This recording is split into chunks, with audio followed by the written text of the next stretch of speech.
Tell me, did you have a bike when you were young? Yes, I had. I remember my father gifted it to me on my 7th birthday. It was of a red color and the brand Atlas. Okay.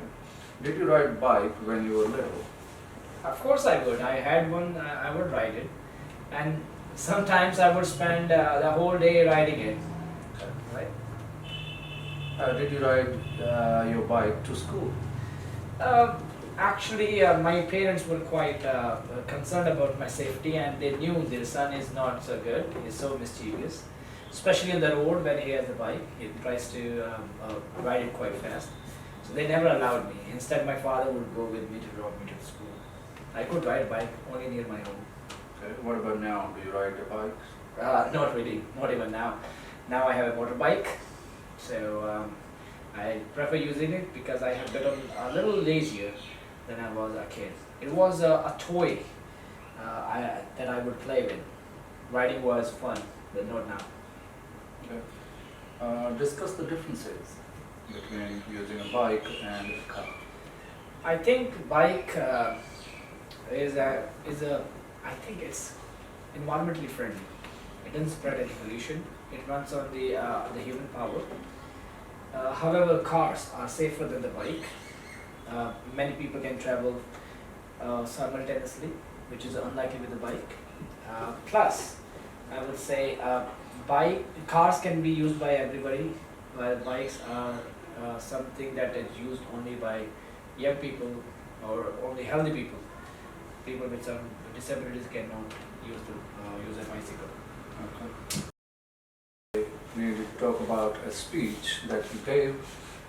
You should also mention when and whom you gave the speech to. Mm-hmm. What was the speech about? Mm-hmm. Why you gave the speech, and finally, how did you feel about it? Okay. You have 1 minute to prepare. Start speaking when you're ready. Let's start. Sir. Let's start. Ready? Yeah. All right. Let's go. So, for a start regarding a speech that I delivered, I would like to start with a phrase that life is neither a bed of roses nor a bed of thorns. Over the course of my life, I have come mingled with bajillions of different situations. Some were fun and until remain a lesson. One such situation when I delivered speech happened almost in 2021 when I was studying in my senior secondary education. Uh, on the annual day function, my teacher gave me a task to deliver a speech on a hot issue of the society. He did not give me any hint. That was the toughest thing. Yet I spent the whole night thinking about what should I talk about. So I came up with an idea that I must be talking about the road safety. So next day I prepared all the points, and I was standing in the stage. I started with some facts that almost 400 people die every year. I'm sorry, I must say it's every day, only in India, in a road accident. Yet, this is not a concern for all the politicians. They never use it as a slang. They only talk about the giving free electricity, free medical facilities to allure people to vote them. However, this has never been the consideration of any leader or the politician. Despite these many of claims of lives, people generally avoid the road safety. So I just mentioned some ideas how we can avoid the road tragedy. We must be obeying the rules of the traffic rules. We must wear a helmet, and we must not go for tripling or breach the overspeed limit. So I think it was something that lasted for almost 5 minutes, and everybody welcomed my speech with a great applause. I could not really believe that I am the person who would fear the public speaking and deliver the speech with such a confidence. Okay. Even today, whenever I get a chance of speaking in public, I never really miss that up, and I think I'll keep doing so in the future as well. That should be long.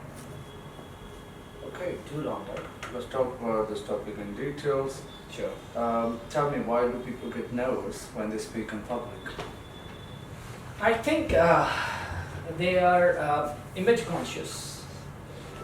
They generally pay more attention to what people would think of them instead of what they are going to speak. Even as per a survey, majority of people, almost 60% of people, have the fear of speaking in public. So I think only because they are nervous, they do not fit into the role of public speaker. Alright. How can they improve their public speaking skills? As it is well said that practice makes a man perfect. Before they go on the stage, they must practice their points with their friends, with their family member, who can review their speech and tell them where they lack, how to improve and where to improve. And they need to gain some confidence. Plus, if there's some visualized aid, any screenplay or something like that, I think it will help them to deliver more detailed and appealing speeches, and they will become confident. Okay. Tell me, what kind of speeches or lectures have you attended in your life? That's funny to say that I always avoided lectures and speeches. Whenever my teacher was giving a speech, I would snake out from the class. However, I have heard some speeches on the patriotism because it was mandatory for every of the student to be present in assembly when there was the annual function like the 15th August, Independence Day and the Republic Day. So my teacher, especially my principal, would tell us how we got freedom and what we need to do, what is the responsibility of every responsible citizen and all. So I think these are the common speeches that I grew up by hearing. Okay. Tell me, what kind of qualities should these visiting speakers have? I think rather than the quality they carry in them, I think the position is something that really proceeds with their reputation. Just because they're at a higher position or they have done something, they feel pretty confident that people would pay attention to them, they would listen. So I think they are always confident, they're interactive, plus, and they're very friendly, I have seen. So they generally give the references to the present people rather than talking something, hypothetically. So I think when somebody gives the normal references and the natural references are the qualities that that people generally carry. Okay. Pays a visit. Why do many people find it difficult to talk to young children? I think not many, almost everybody finds it difficult because young children are very I would say they do not pay attention to anybody. They are immature. They do not understand the importance and the value of the words that's being spoken. I remember when I was a kid, Mr. APJ Abdul Kalam paid a visit to our school, and I was I would call myself a fool that I did not pay attention to even a single word he said, because I had some other thing running into my mind. So I think just because people, and especially young children, they do not understand the topic and why those words are being spoken to him, it is always hard to take and grab their attention and pull them towards us. So, what benefits does the internet brings to communication? I think internet somehow has affected our communication skills negatively. Yet it has been a blessing for the introverts, people who are unable to speak well in person. They can really express themselves while they're chatting or some voice calls or tweeting something.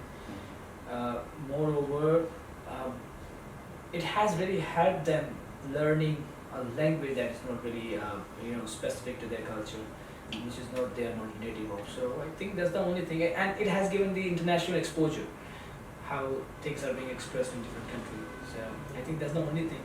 Otherwise, it only has the negative effects. Okay. Tell me, what kind of quality does a person need to have to be a good communicator? he must know what kind of person he's talking with, what would delight him, what can set him off. A person who's pretty friendly, he needs to be confident, okay, and he needs to be really interactive.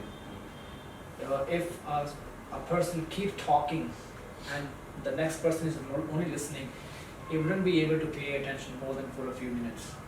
So I think he must be interactive, he must enroll him into his, his talk. Okay. That's enough for Friday. 10 minutes, it's long, it was a long speaking, right? That's pretty long. बहुत सारे question थे इसमें। So next